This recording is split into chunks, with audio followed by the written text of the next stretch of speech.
a shir on Likutei Sichos, Chelek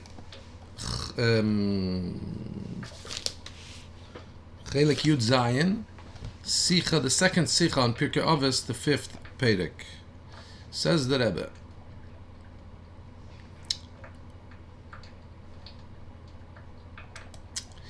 In the end of, we'll soon talk about if it's actually the end, or towards the end, almost the end of the fifth Perek of Pirkei Ovos. But here in the asterisk of the Sicha it says it's also the siyum of the Masechta Mishnayos of Ovos.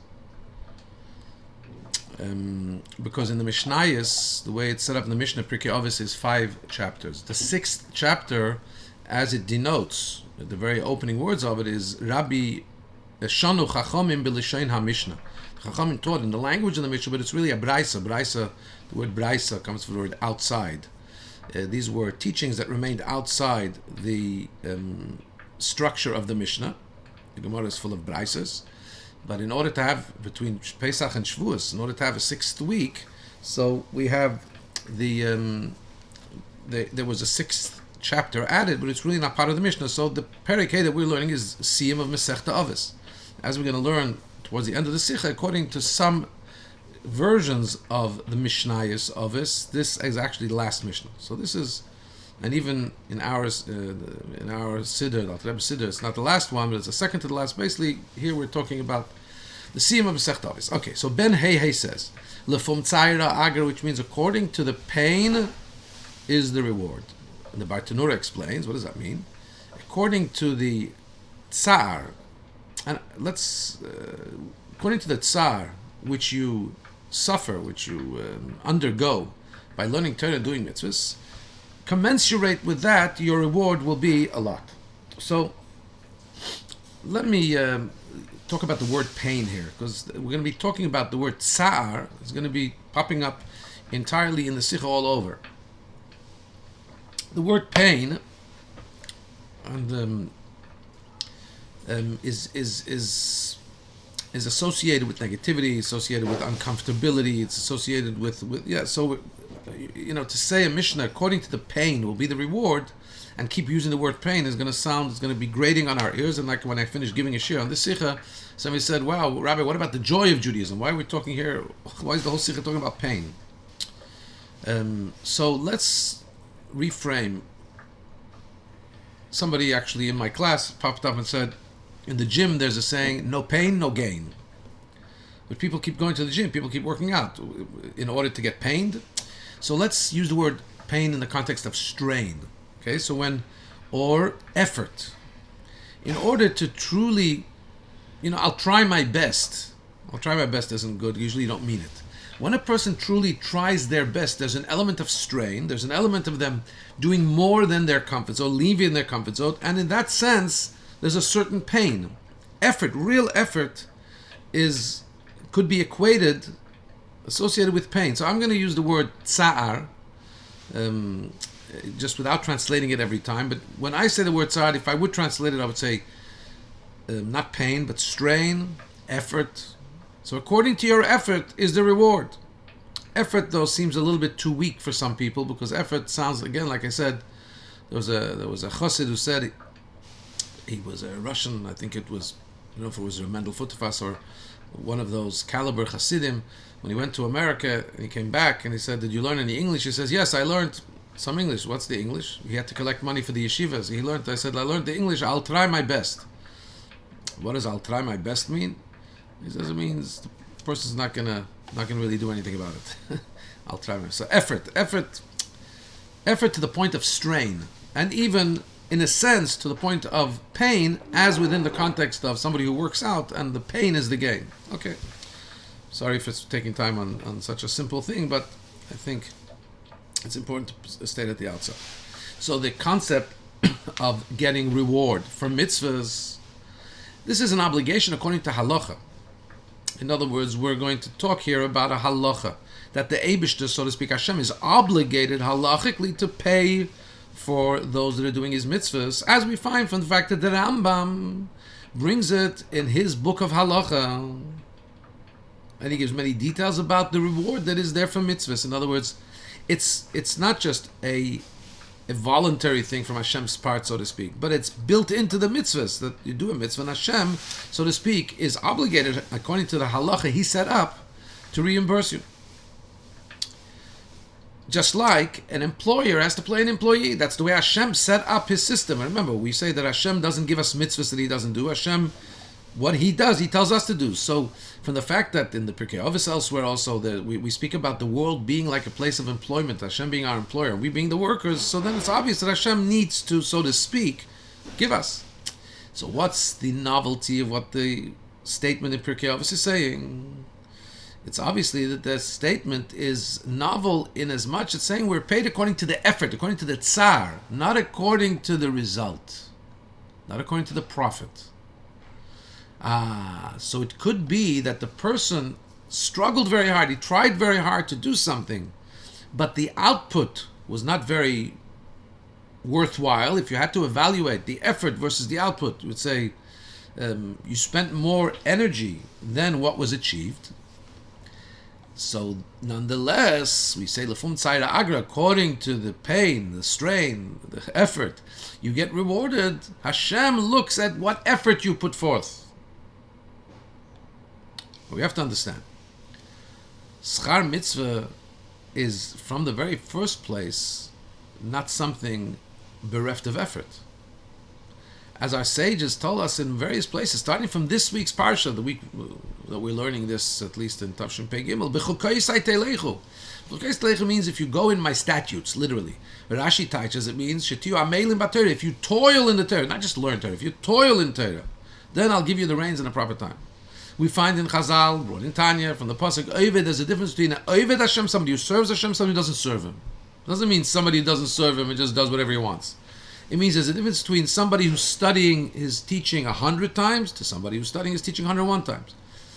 Because the analogy given there in the Gemara is that if the norm is studying 100 times, then 101 times is a great effort. To what extent is the effort recognized? The example is if they, if you usually hire a donkey for 10 measures, for 10 kilometers, let's say, and you pay 1 zuz.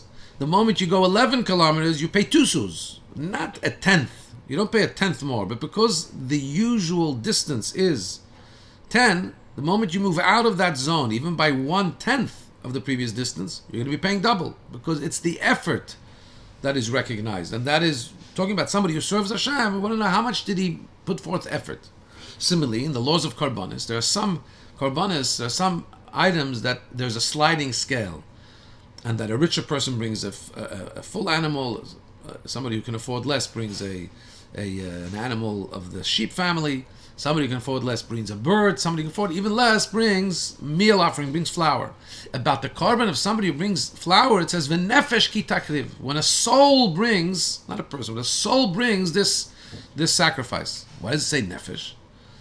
So the Chazal tell us, because who usually brings a meal offering? A poor person. When a poor person comes forth and really makes an effort, and he feels humble, I consider as if he brought himself. So in other words, all across the Torah we find, like it says, v'oid, v'oid, and more examples that effort is recognized, not just outcome. This is not something we have to find at the end of a Pirkei Ovos.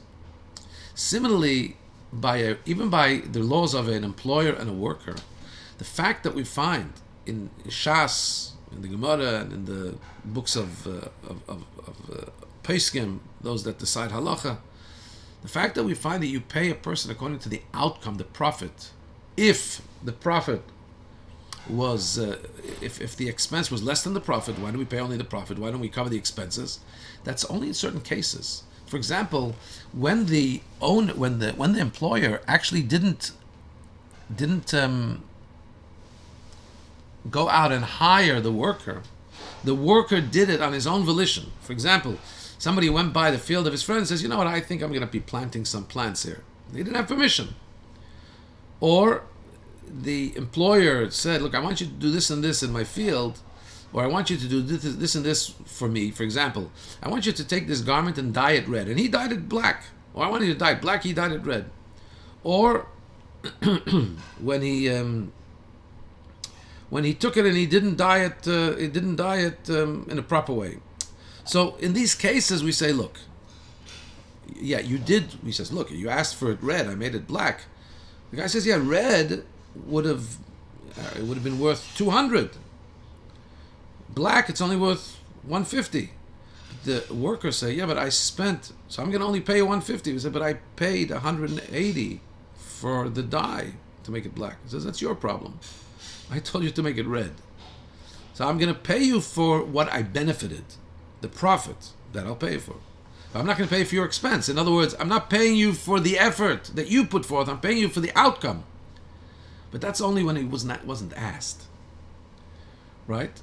However, when a worker was hired by the Baal Habayis, and he told him he wants him to do this and this thing, so even if the effort, if the expenses cost more than the profit, and even when there was absolutely no achievement by the employee, we'll soon give you an example of that. Nonetheless, for example, right here, that brings an example, somebody who hires a worker to bring cabbage and some other kind of therapeutic food for a sick person, and he went and he found the sick person, Nebuch, had already passed away. So now we're left with a scenario. The employer, the one who dispatched the courier with the medicines, paid a lot of money, promised a lot of money to the courier. Courier came there, the person's passed away, nothing was achieved. But since the messenger that was dispatched did what he was asked to do, he did fully what he was asked to do. There was another issue that took away the ability to be successful. Hashem took away the neshama of that person. The halach is you have to pay him in full. Even when you paid more because there was an emergency, so this courier was paid more because of the urgency, more than the average courier. It doesn't matter. He did what he was meant to do. He said, I need you to go right now, urgently, and I'll pay you more than I usually pay. He went and it was too late. It's not his fault. He pays. So it's not understood. If, in our case, moving it back to mitzvahs, if the person did what he's meant to do, he did as much as he could do in Torah mitzvahs, and there was some benefit, maybe the benefit that he brought, so to speak, in terms of doing his mitzvahs wasn't as much as he could have, and it wasn't as much as the effort he put.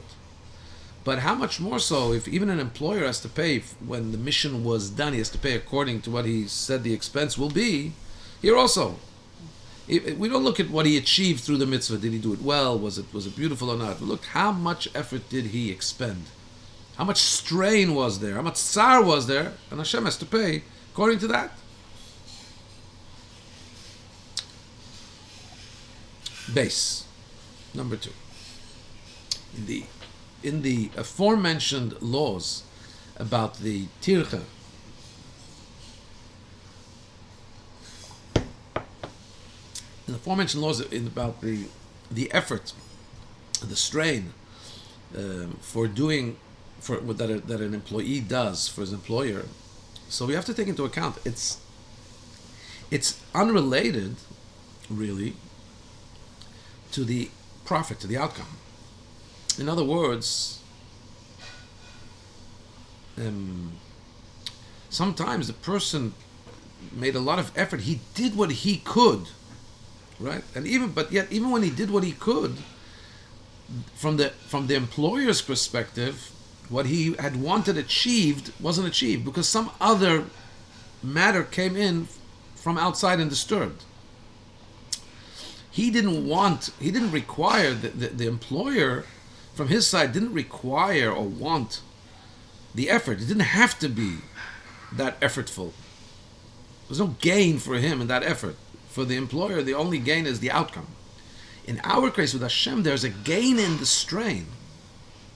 The tsar of doing Torah mitzvahs is not different and is not unrelated to the actual outcome that Hashem is looking for. The Rambam says in Shmeina Prakim that somebody who desires to do Avedis is more prominent, more choshuv, and more wholesome than somebody who doesn't desire to do Avedis, and he leaves sin. He walks away from sin without being attracted to it.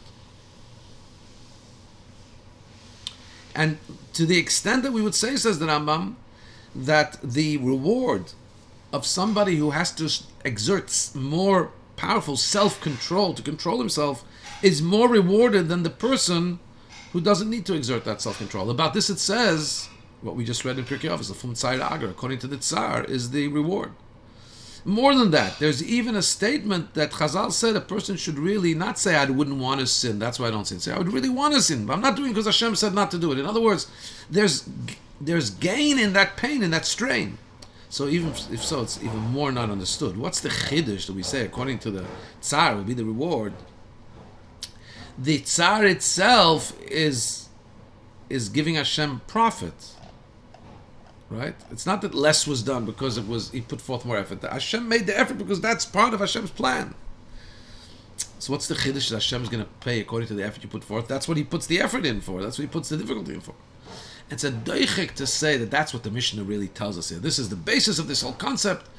Like the Rambam brings it, that, as it says, Fum Tzar Agra, but there's so many places where our sages tell us this concept. To say that it's here, this is where the source is difficult.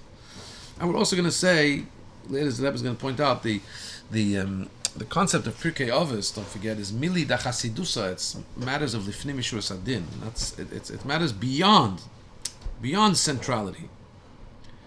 So the explanation is like this: Gimel. When the Mishnah says the Fum Tzar Agra, according to your Tzar is your pay, and the Mishnah is coming to tell us something new. This is, by the way, it's mind blowing what the Rebbe says here. Every Tzar, and especially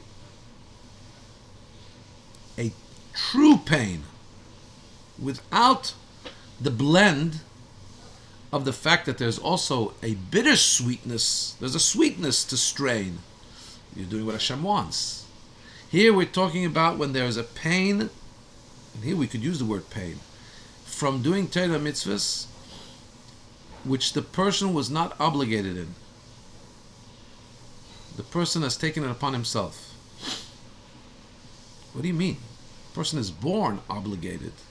How could we say that the obligation, the effort, is something that was voluntary? There is one case where Torah mitzvahs is voluntary. When is that? When the person is a convert. The person is a ger. He wasn't obligated to do Torah mitzvahs. Took it upon himself. Oh, so and there could be an element of tsar there. So let's see what this means.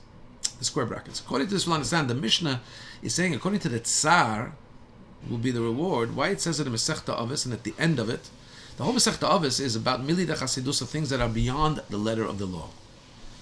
So here we're talking about something different than just obligation. Also, we see when the one who said this statement, Fum Tzar Agra, his personal name is not given. He's called Ben Hey, the son of Hey. You know the letter Hey. What's the letter Hey got to do with it? Because Avram and Sarah had an extra name added to their names. So he's a son of Avram and Sarah. Who's children of Avram and Sarah? Converts. Ben Hey was a ger. And the reason we're emphasizing, not using his name, but emphasizing his lineage of being a ger is to point out that here we're talking about a tsar, when the person took upon himself an effort and a strain and a pain even, which he wasn't obligated in.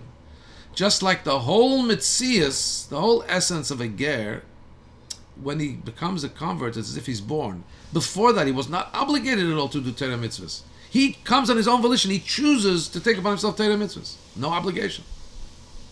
But he took upon himself all the pain and effort and strain of doing Torah mitzvahs. So we could think that 1 second, hello, nobody forced you to do it. I like an employer, nobody forced you to do it. You came and did it. Imagine somebody comes into somebody else's field and he does something he wasn't asked to do. We just said before what halach is. You pay him according to the benefit, not according to his effort, not according to his expenses. So one may think that the ger would get paid according to the outcome. How well are you doing mitzvahs now? Forget about the effort it took you to become a ger. Forget about the strain and pain you had to push your way to become a ger. I should just pay you based on the mitzvahs you're doing afterwards. So the Mishnah says, no, the reward comes also for all that effort, even though you weren't commanded on that. And by the way, this is not just something that applies to a ger. Because the same concept, when a person takes upon himself something he wasn't obligated in, do we now look at the effort, or do we only look at the outcome? In other words, he comes to Hashem and says, I worked so hard, but look, I only yielded, I only did a little bit of a mitzvah. So, is it like an employer that says, I didn't ask you to take upon this Herculean thing, this strainful thing. Thank you that you did it, but yeah, okay, I'll pay you for the outcome, but not for the pain. No. By a ger, it's in an extreme, but there's also the reality like this by every yid. In other words, when a person takes upon himself a hidur mitzvah, an embellishment, a beautifying of a mitzvah, which is not required according to the strict letter of the law, or he does a special minig where he strains himself, or he accepts upon himself an appointment to do something of holiness which brings with it difficulty. Who said you had to volunteer for that? So the law will also apply what we're saying here, that according to Hashem pays according to the tsar. In other words, even though you weren't instructed to do it, you weren't obligated to do it, so you could say, you came and did it on volition, I'll pay you based on outcome. No. The chiddush here is Hashem pays according to the effort, even in that case. You could ask, however, Daled, when somebody goes and works in somebody else's field, if the balabais, if the employer, if the owner of the field has already revealed, after the work was done, if he comes and says, I don't want to admit, but that guy, thank God he had the initiative to go and do this. I'm really happy about what he did. Oh yeah, you're happy? Pay for the expenses, not just for the benefit, for the profit. So now the question really comes back. Turning this back to Hashem. Hashem likes it that a person goes beyond the letter of the law. That he goes lifnim mishurat adin, embellishes on a mitzvah. He does something he wasn't even asked for. So obviously Hashem's going to pay for it. Why is that midas chasidus? So the explanation is like this. There's another angle here. It's not just that we're saying he took something he wasn't instructed to do. The effort was not commensurate with the profit. Hashem says, look, don't come. Let me try and give you an example. Imagine something happens with a kid. The kid takes upon himself, he's going to clean the kitchen. And he works and huffs and puffs. Look, the result is not like a professional cleaner, an adult would have cleaned the kitchen. The kid cleaned the kitchen. And he comes and says, look, I worked so hard to clean the kitchen. So is the parent going to give him a treat based on how clean the kitchen looks? And it's not really. There's a lot of imperfection there. Or is the parent going to give a treat based on the effort that he put forth? So you could say, nobody asked you to take upon yourself to clean the kitchen. I'm going to give you a treat based on what the kitchen looks like now. But the kid says, but I worked so hard. Okay, I didn't ask you to take upon yourself that chore. So I'm only going to give. So the Lefnim Yishur Sadin is, no, I'm going to pay you for the effort too. But the Rebbe is asking, even the parent enjoys the fact that the kid really made an effort for him. So it's not Lefnim Yishur Sadin. Of course, the effort is also appreciated. So where's the Lefum Tzaira Agra here? So where's the Lefnim Yishur Sadin? Hashem is so kind and benevolent. He's giving us for the effort, even though it was voluntary. Of course, he likes when we volunteer and put forth effort. So of course he's going to pay. Just like somebody who, in the end, appreciates that the guy did something in the field, even though he was on that ass. Of course he has to pay for the expense. The explanation is like this. There's something else added here. When a person takes upon himself an additional effort, an additional bother and pain in doing Torah mitzvahs, not being obligated in it, like an embellishment of a mitzvah or doing a good deed. For example, when you do a good deed and you did it 3 times, so it's like a neder. What happens if afterwards you don't do it? So now, what happens is that you volunteered for something good, you made a lot of effort in doing it, you didn't say it's going to be beli neder, so now you have an obligation. Now when you don't do it, you have a sin, you have a pshir, it's like you're negligent. So now you caused yourself a resultant loss. In other words, let's highlight it by a ger, says the Rabbi. By a ger, actually there's a footnote here, a very interesting footnote. For example, imagine somebody took upon himself to a position of prominence, where now he's more scrutinized. The Gemara says in Yuma that If what is the Chil Hashem? Chil Hashem, desecrating Hashem's name. For somebody who's Rav said, for me, it's like if I took meat from the butcher and I didn't pay immediately. Well, most people, they have some credit, they have some leeway. No, but for somebody like Rav, he said, I'm more scrutinized. I have to hold myself to a high level.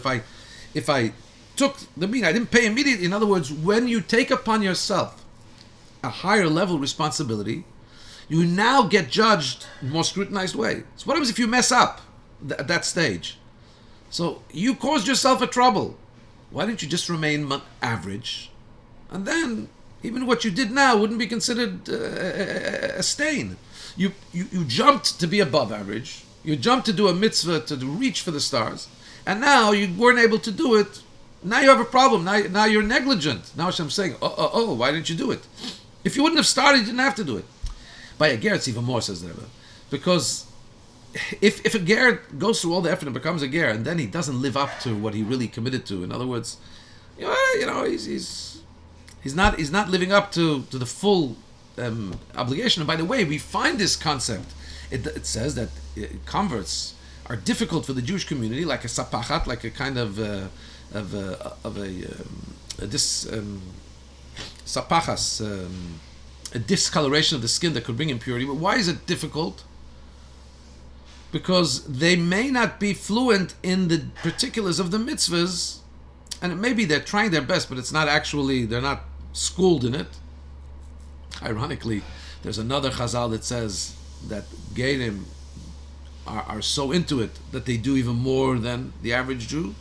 But anyway, there may be an element where they're not familiar in the mitzvahs, and the regular and the other Jew will learn from that unfamiliarity. It may, right? So there's a reality we know. Could be that a person became a ger and then he's not living up to the totality of what he accepted. And we actually have to warn a person before he becomes a ger. Why are you doing this? Right? Don't you realize that there are things now that if you don't do them, you're going to get punished? Till now, no problem. So why are you doing this? But he didn't listen to that. He said, I do want to take it upon myself. I want to convert without taking into account the difficulty and without knowing that in the end, he may slip up. So when he slips up, you're going to say, what are you going to say? Hello, nobody asked you to do this. You made your... He said, but I worked so hard. It was such a strain. Okay, but nobody asked you to do it. You're going to get paid according to the outcome. And if you messed up now, we can't pay you for that. We can't pay you for the gain, for the strain.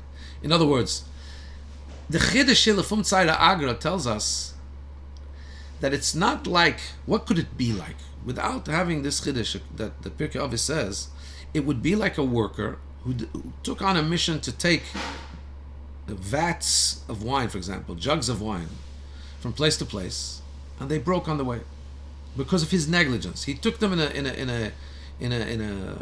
he took him in a bumpy road, which he shouldn't have taken on. The bump, and they broke. What's the halacha then?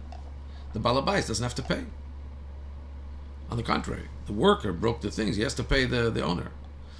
So in the standard case, if we compare this to a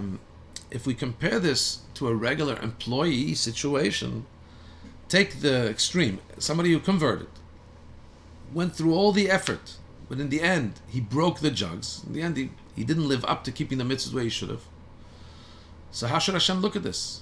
If it was an employer, it says, look, you were taking you took upon yourself to take the jugs from here to there, but you broke them. What do you want? How am I supposed to pay you? So comes the Chiddush from Tzayra. Hashem still pays according to the pain, strain, and effort you put forth. Is there a parallel to this in employment? Yes. He says, because in the laws of employment, lifnim mishur asadin, when you go beyond the letter of the law, then you do pay.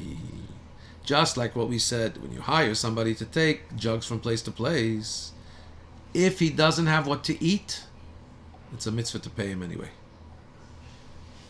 Beyond the letter of the law. Pay him. The guy schlepped the stuff, that's what he lives on. And he messed up. He took it on a bumpy road and it broke. Yes, it was his fault. But if you're an employer who has a heart, He's ready to go. Beyond the letter of the law, you pay him anyway. Hashem, in the analogy, the person took upon himself something. By the way, the Rebbe says, in a second I'll get to some ha'aras, took upon yourself something, and you didn't live up to it. Hashem still, and you messed up. He says, why did you do that? You didn't have to take it upon yourself. You said you're going to take it from here to then. Still in all, Hashem goes. The Hashem pays nonetheless. And the Rebbe points out an interesting thing in Ara 35. When you look at it in Panemius, when we talk about a case where loss was caused to the owner, to the employer, that's we look at it. Wow, if somebody sinned, no. The reality of, according to the inner stream of Torah, the reality is that we're always considered lacking in front of Hashem. So, look, if it's mitzvahs that we were instructed upon, so we try our best. It's not like we asked for it. We didn't ask for them, and Hashem gave it to us. We try our best. But when we took upon ourselves something additional that we weren't obligated, so the fact that we're always before Hashem like lacking becomes glaring. We took something extra, but that extra you're still separate from Hashem. Compared to the greatness of Hashem, you're still lacking. So, in other words, there's a you said I'm going to try to get closer, but in the end but there's still a distance. So there's, in other words, you see that the effort is more than the profit. In other words, it's not just such a wild, extreme case only for a ger, or only somebody that took upon himself. Anyway, look at Ha'ara 35 if you're able. Another Ha'ara here, which is, I don't want to jump over, 35 star. This will tell us, the way the Rebbe is learning this Mishnah will now tell us what's the difference. Why in Pirkei Avos? After we've already told you in the beginning of Pirkei Avos, don't be like servants who serve their master for a reward. We've done the whole Pirkei Avos. The end of Pirkei Avos, now we're saying, by the way, you're going to get rewarded according to your effort. We're being taught not to care about reward. Now you're telling us that, oh, by the way, you're getting even the effort if it didn't succeed, but don't worry, the effort will bring you reward. No. The Rebbe says, the Mishnah, based on the way we explained it, the Mishnah is telling us about how Hashem is. Hashem will even give reward for effort that didn't bring the result that was intended, and we have to learn from Hashem. In other words, Hadbek b'dachit, learn from Hashem. So if you have an employee that this situation happens, you should go lifnim b'shazim. If he doesn't have what to eat, that's what he's relying on, you should still pay. Additionally, what we're saying is that Hashem, before a person is about to take on something extra, he may get scared. Say, but what happens if I take upon myself to do it, but in the end, I'm not able to do it, or something happens, and then I'm going to be held accountable. Maybe better I don't take it upon myself.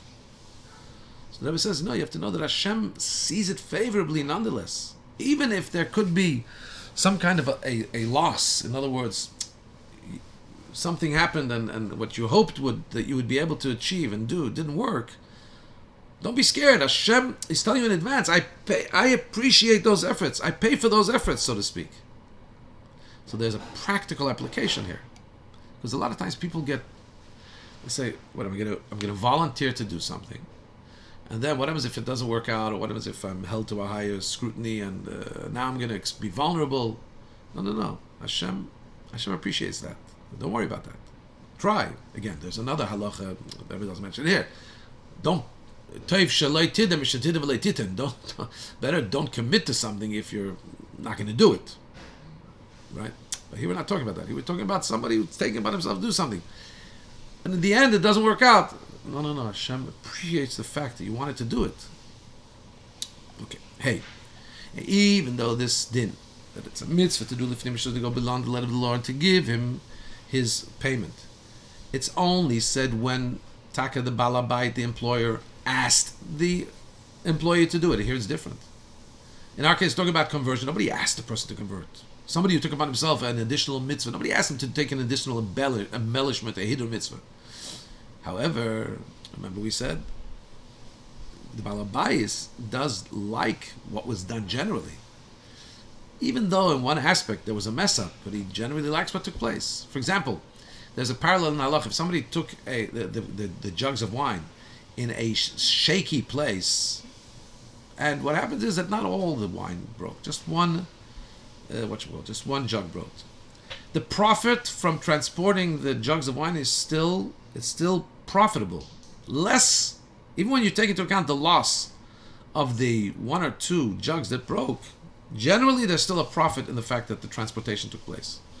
So the employer is still happy that this transportation took place. He's just not happy that the guy took it on a bumpy road and some broke. So in that case, the employer, mitzad midas chasidus, has to pay exactly the courier fee. He has to pay the full transportation charge.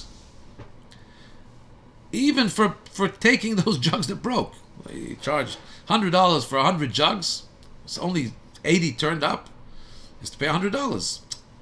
Because that was the transportation fee. It was agreed upon. Because the employer wanted what took place generally. He was happy about the fact that the vats got from place 1 to place 2.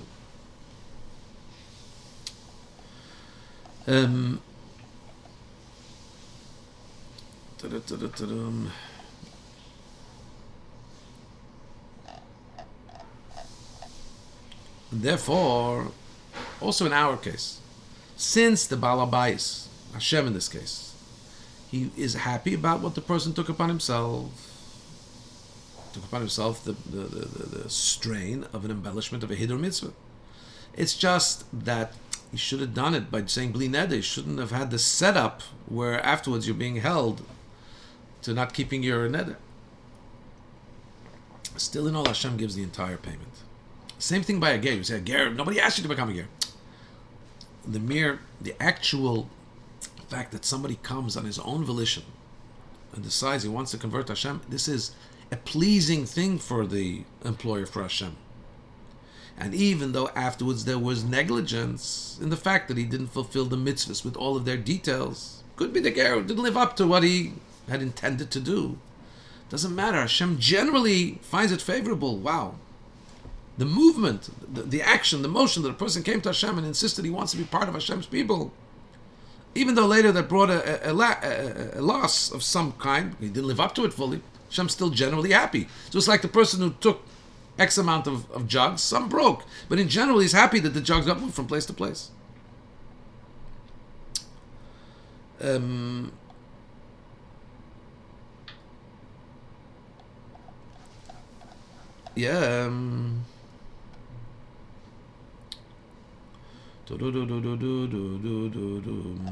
are, by the way, there's footnotes here all throughout the Sikha, which are amazing. I wish I had the time to fully absorb them and study them and research them.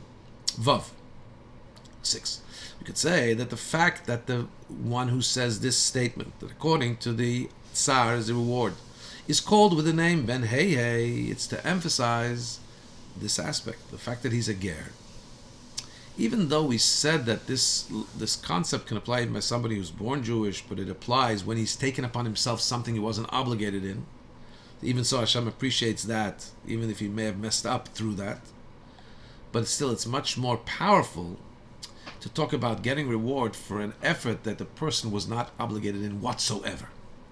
So let's explain why is that. Because the whole creation of a Yid is really l'shamish eskena, to serve his master. From this we understand that really a person is meant to use all of his energies and faculties to serve Hashem. To the extent that our sages say, every Jew is obligated to say, when will my deeds reach the deeds of my forefathers Avraham, Yitzchak, Yaakov?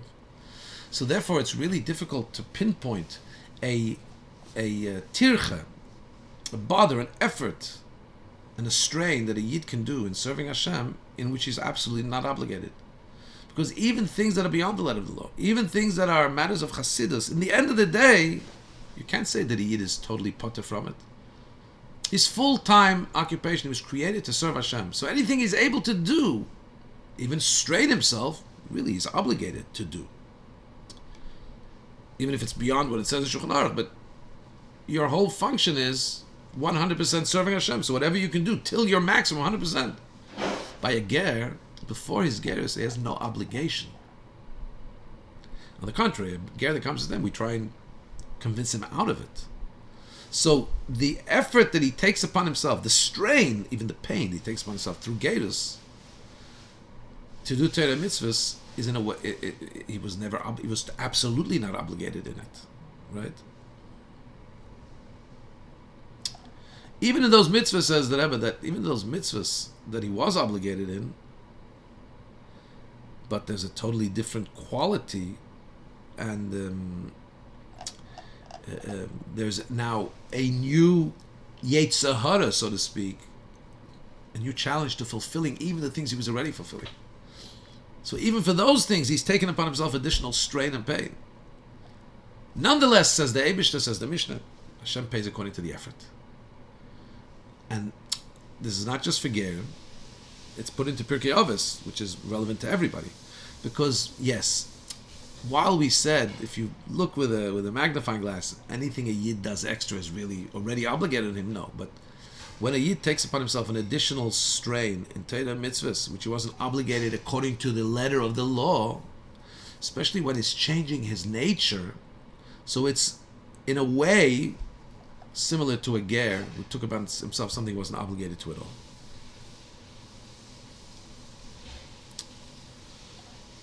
More than that, the Mishnah that says Lefum Tzayra Agra is, according to some versions, the end Mishnah of the fifth Perek of Pirkei Avos, which means it's the climax of Mili da Chasidus, of the whole Masechta that talked about matters of Chasidus of the Fnei Mishra Sadin.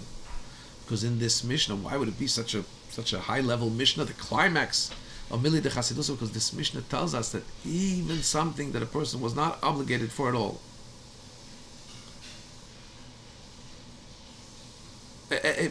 here we're talking about moving away from a ger, moving it back to the realm of every Jew, born Jews.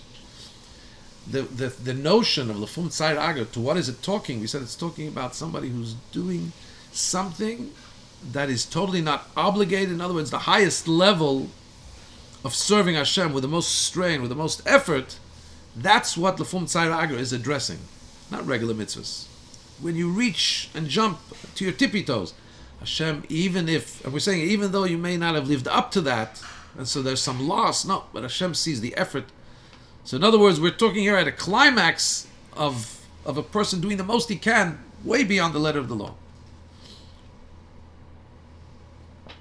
Zion.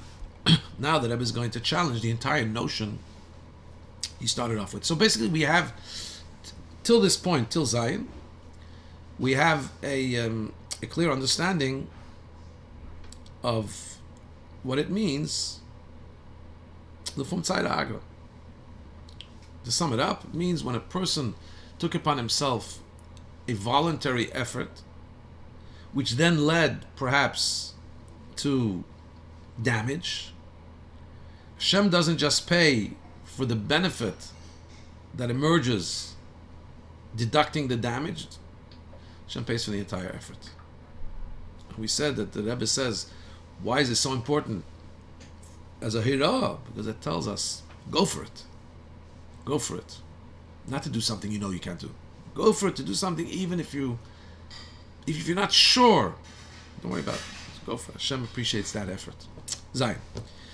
Now the Rebbe challenges this very notion that he started off with. We spoke in Sif Aleph that the payment for doing a mitzvah is an obligatory obligation, so to speak, according to halacha, that according to the laws of the Torah, a person has to get paid for doing Torah mitzvahs. We can ask though, 1 second. When do we talk about an obligation to pay? We're talking about an obligation to pay when somebody is a hired worker, either by day or he's a contractor, he took upon himself to do a certain job. That's only somebody who's not obligated to work. And he's doing it voluntarily. An employer goes and then hires somebody. But what about a slave who's been sold into slavery? Now he's a slave. That's his full-time occupation. What does he have to do? He has no entity. He has to do whatever he's instructed to. Or what about a child who has a mitzvah of kibbud av v'em and he has to help his parents? You don't have to get paid for helping the parents. So since we say that Yid didn't have a connection with the Eibishter, like we say, either we like children or we like slaves. But we're obligated to do what Hashem wants. And on the contrary, we say, as we quoted earlier, the whole creation of a Yid is to serve Hashem. So from that we understand, if the whole obligation is to serve Hashem, and in a way, being created to serve Hashem is even more than being a slave. A slave was an entity, and then he becomes bought as a slave. It's more definitely being created to serve Hashem creates more of an obligation than a child who has to serve a father. A child is not created to be a servant for the parent. If you're saying that Hashem creates the Yid to be a servant to Hashem, so what kind of payment? That's his whole essence. So now the Rebbe says Ches, the explanation is like this: Torah and mitzvahs have two aspects to them. Hashem gives the Torah, but He gives it to the Yid. So we understand that there are aspects from the perspective of the giver, Hashem, and there's aspects that the way we see it from the perspective of the receiver, Yid. That's why we find, for example, about Torah, we find two extremes. It says on the one hand, the words of Torah can never be susceptible to impurity. So even a Yid who learns it who's not pure, nonetheless, Dvarai, it says, Hashem says, my words are like fire. Fire doesn't become impure. However, so the words of Torah, even when learned by a person, become, from the perspective of Hashem, they're His words. They're untouchable, invincible. On the other hand, we find that a Rav Shemachal al Kvedei, there's a law that you have to have respect for somebody who's a Talmud Chacham. Why? Because he has Torah inside of him. You have to respect the Torah. Yet, a Talmud Chacham who forgives somebody who didn't treat him with a proper respect, he can be forgiven. But how can you forgive Hashem's respect? No, because at some stage when a person learns Torah, there's an aspect where the Torah becomes his. And he can take ownership on what's his and say, I'm forgiving it. I'm overlooking it. So, is the Torah Hashem's, or does it become the students? It depends. There's two aspects. There's some aspects where we look at it from the perspective that it's still Hashem's Torah and untouchable. Some aspects where we say, no, the one who studied it becomes like his, and he has a certain level of ownership of it. Similarly, when we talk about Torah mitzvahs in itself, there's two levels of how far we have to go to do Torah mitzvahs. From the perspective of the one who gives the Torah, the Jew is obligated to do the Torah. There's no recompense needed. It's an obligation. There's no questions asked. When we talk about from the perspective of the recipient of Klal Yisrael, the fact that he's doing Torah mitzvahs is an obligation, but it's an obligation that, like the Torah looks at as in the realm of getting paid for, like a contractor or a hired worker. Right? So it depends. There's two aspects to it. And the Rebbe points out that we're told in halacha while the highest level, 160, the highest level a person is supposed to try and achieve is serving Hashem from love, without thinking about payment. But the Rambam himself says that's something that not everybody reaches. It's a very high level. So in Torah itself, while we say don't be like somebody who serves Hashem for any other reason or for reward, but that's a very high level. The general standard observance of Torah from the perspective of a Yid is that he does what Hashem wants, and Hashem also rewards him for it. These two opposite concepts. On the one hand, it's so to speak Hashem's entitlement that you work for Him.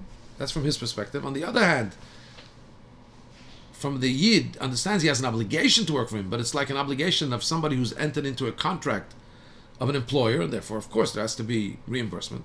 These two opposite perspectives, that there's the perspective of the giver, the perspective of the receiver, also expresses itself in two kinds of mitzvahs. The most mitzvahs you don't give up your life for. There are three mitzvahs: idolatry, adultery, and bloodshed, where we say, be killed and don't violate them.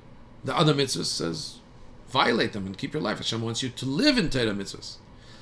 In other words, by the mitzvahs that are cardinal mitzvahs, you have to give up your life for.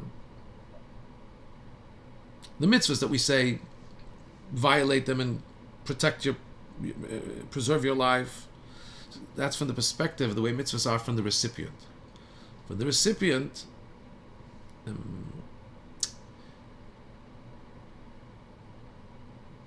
recipient was created in order to do mitzvahs, and therefore we're saying part of that mission is to be. Hashem created us to do His mission, You're supposed to be a created being. You're supposed to v'chaimim. You're supposed to be alive. So from the perspective, the way we look at it, Hashem wants us to be alive. So, okay, sometimes we have to negotiate not doing the mitzvah because otherwise, eat, God forbid, eat, or violate the Shabbos to protect the life, which in a sense is preserving the Shabbos. So that's a different discussion.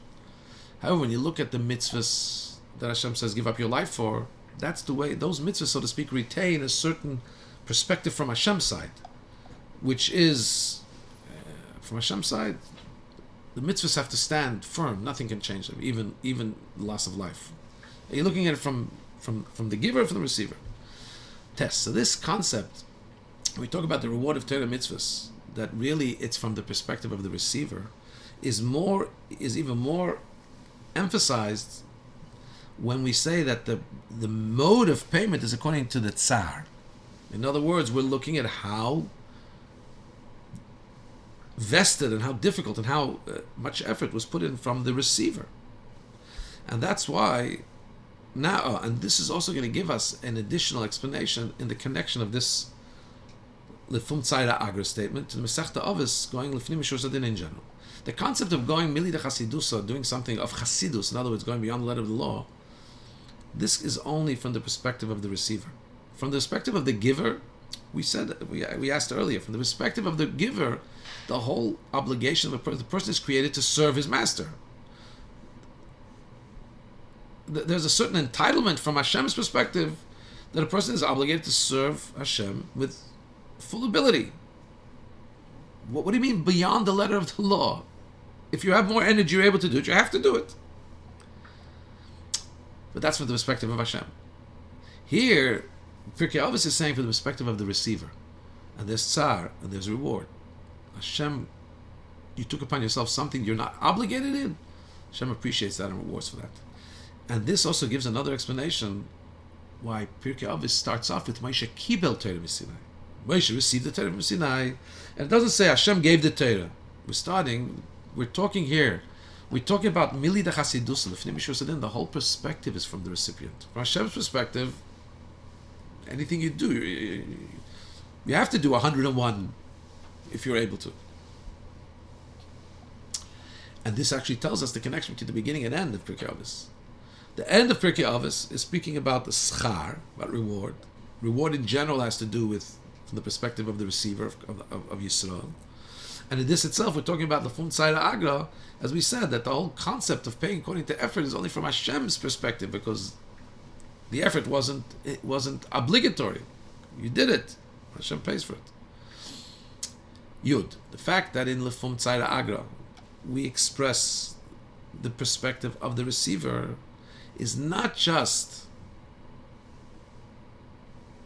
in the quantity, so to speak, commensurate with how much effort, how much pain, strain, that's how much you get paid, but also in the actual tsar, in the way of the tsar tircha. Because we're talking here about a tsar, strain in doing Torah mitzvahs, which, as we said, we're talking here about something voluntary, a person wasn't obligated in it. So that's like, and we said it's like, in a full analogy, it would be like a ger wasn't obligated. It's totally his volition. So it comes out that the tsar, it really belongs entirely to the person. The person was not instructed on it, right? He came to it on his own.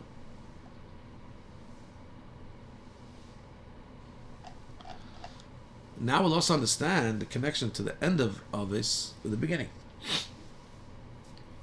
In addition to the fact of what we said earlier in chapter 9, we're going to add another depth. That by Kabbalah Sater, when Moshe received the Torah in Sinai, it says, Kibel, received. We're looking at the perspective of the recipient.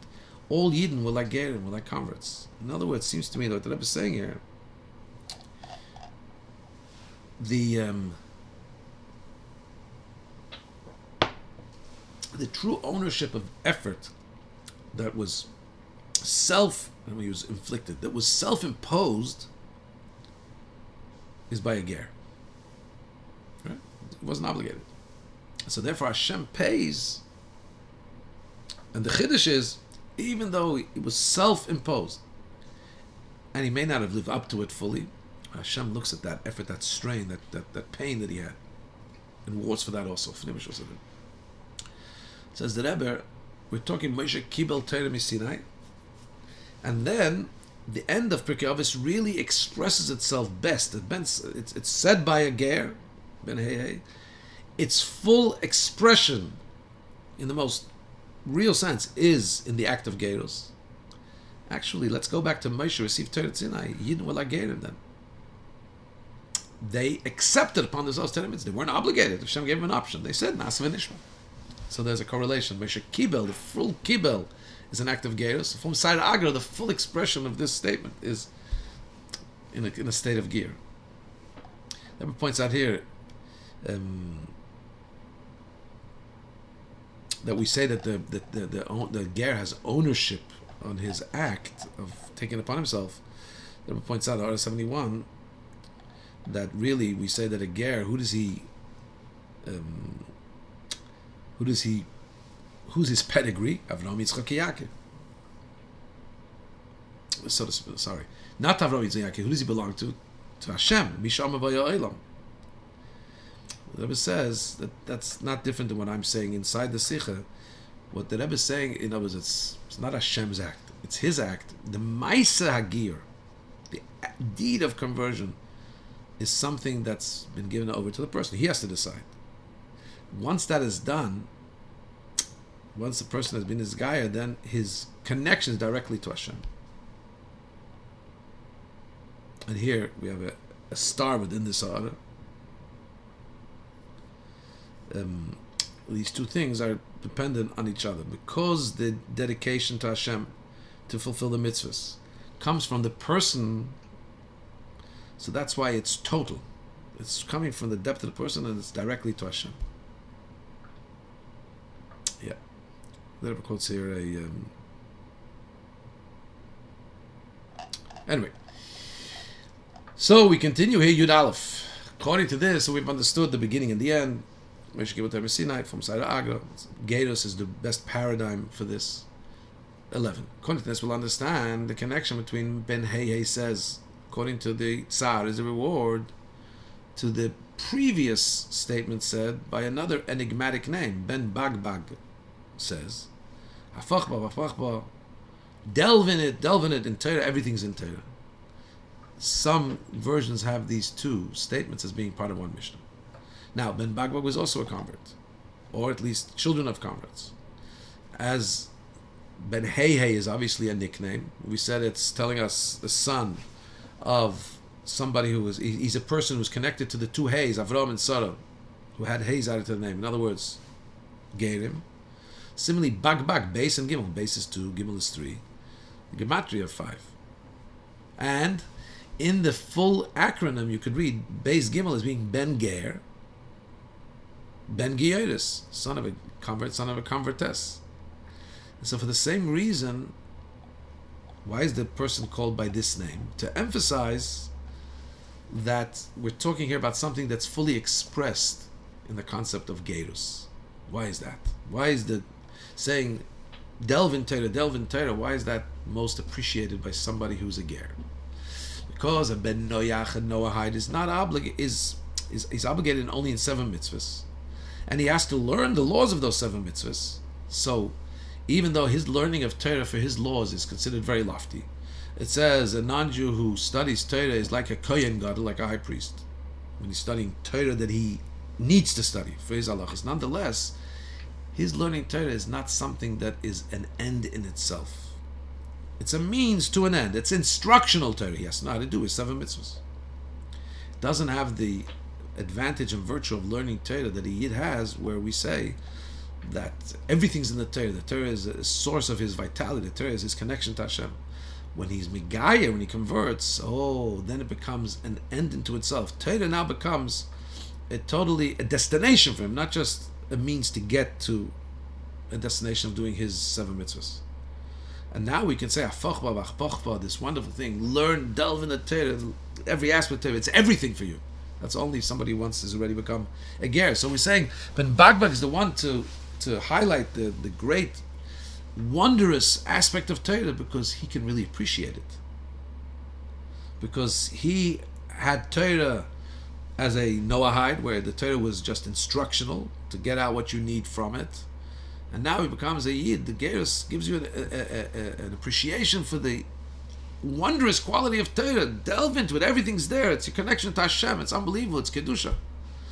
And how we can understand the connection of the two things. First, we have Ben Bagbag, who tells us about the wondrousness of Torah when looked at from the perspective of somebody who learned Torah only instructionally as a Ben Noach, and then he learns Torah as a Yid. And then we move on to Ben Heye, who speaks about Lefum Tzayra Agra, which speaks about the effort in doing mitzvahs, because Talmud, Maisa, Talmud brings to Maisa. First we talk about Torah, Ben Bagbag, Afochba, delve in Torah, and then Ben Heye, who says from Tzayra Agra, according to your Tsar, will be the reward for the mitzvahs you do with effort. Move from Torah to mitzvahs. That makes perfect sense. Yud Beis. All in Yanim of Torah, also the names of the people that are saying the statements are exact. So for this we understand that the connection of these two statements, delve in it, and according to your Tsar will be a reward, the fact that this is connected to the two Chachamim, respectively, Ben Bagbag and Ben Heye, is not just a general concept from the fact that both of them was Gedim, but there's two different aspects, two names, which talk about two different aspects of these statements. Now, the proof that there is meaning in each of the separate names is because there's an opinion that Ben Bagbag and Ben Heye were actually the same person. Bagbag is just a code word for Hey, because Bagbag, we said, is a gematria of 5. However, since by the statement of Afoch, even if, let's say they are one person, but for the fact that in the statement of delve in the Torah, the name Ben Bagbag is used, whereas the word of the other statement, it's from Tzayra Agra, the name Ben Heye is used, obviously it tells us that there's a difference, there's a different meaning in each of the names, which relates to the statement they're saying. In other words, if they're two separate people, then for sure they're two different statements. Even if they're the same people, on the contrary, the fact that you use two different nicknames for the same person means that each name brings out a connection with a statement that's attributed to that name. So what's the connection to each of the names? When we talk about the nickname Ben Heye, and he says that according to your Tsar will be the reward, there you see a deeper connection with the concept of a ger. More than in the name Ben Bagbag. Because as the Rashbam says, that the name Bagbag, which is only gematria of the Hay, which relates to the Hay of Avraham Avinu, is more hidden. Now, similarly, when you look at the two statements, the statements of delve in the Torah, that's speaking about something that's more hidden. It's saying delve in the Torah to find the hiddenness that's buried in the Torah. Hafachba, delve in it. Hafachba, even deeper, delve in it. We speak about the effort, the pain, and strain of mitzvahs. That's not something you have to go and delve into. That's obvious. So when we're talking about what kind of Torah do you have to delve into, Torah there's two parts of Torah. There's instructional Torah to know what you have to do. Then there's the Torah that's the depth of Torah, which is the hiddenness of it. In other words, the back and forth, the pilpul, shakli v'tara, question, answer, deep, intricate discussion, which there's still, when you don't come to a conclusion of a halacha, there's still the hiddenness, the concealment there. As Chazal say, some Mepharshim explain, what does it mean, delve in it? We're talking here about the kind of Torah where the Gemara says that there were some sages who would give you 49 reasons why this thing should be impure, and then they would give you 49 reasons why this thing should be pure, even though both positions are opposing to each other. The same rabbi is giving you can see it from these 49 perspectives why it should be tamei, these 49 perspectives why it should be Torah. That's the kind of depth of Torah, delve in it, but we're talking about the more esoteric, more hidden, concealed, dig.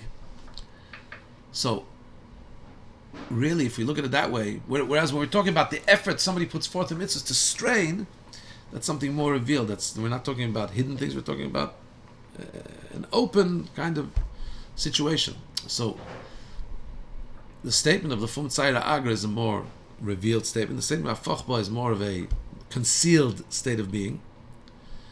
Mamela, when we talk about, because we talk about the effort that a Yid has when he takes upon himself something revealed that he's doing, something particular that he's doing. It's not something that's remains unnamed and hidden and you have to delve into it. Right? So therefore, when we talk about the two statements, we have Hafachba v'Hafachba is attributed to somebody whose name is Ben Bagbag, where in his name his relationship to the Gerim is more concealed.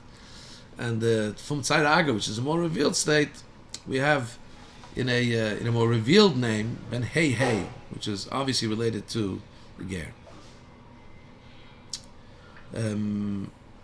The Rabbi says here, the Rabbi finishes off in Ara 90, similarly with the concept of the analogy of conversion that's applicable to everybody, right? So we said that when we say according to the effort, this is something a person always needs to be trying to do. Sorry, let me paraphrase. No, you know what? I'm sorry. Para 90, worthy to learn, but I forgot exactly what it means. I'm sorry. All the best. Along Sicha.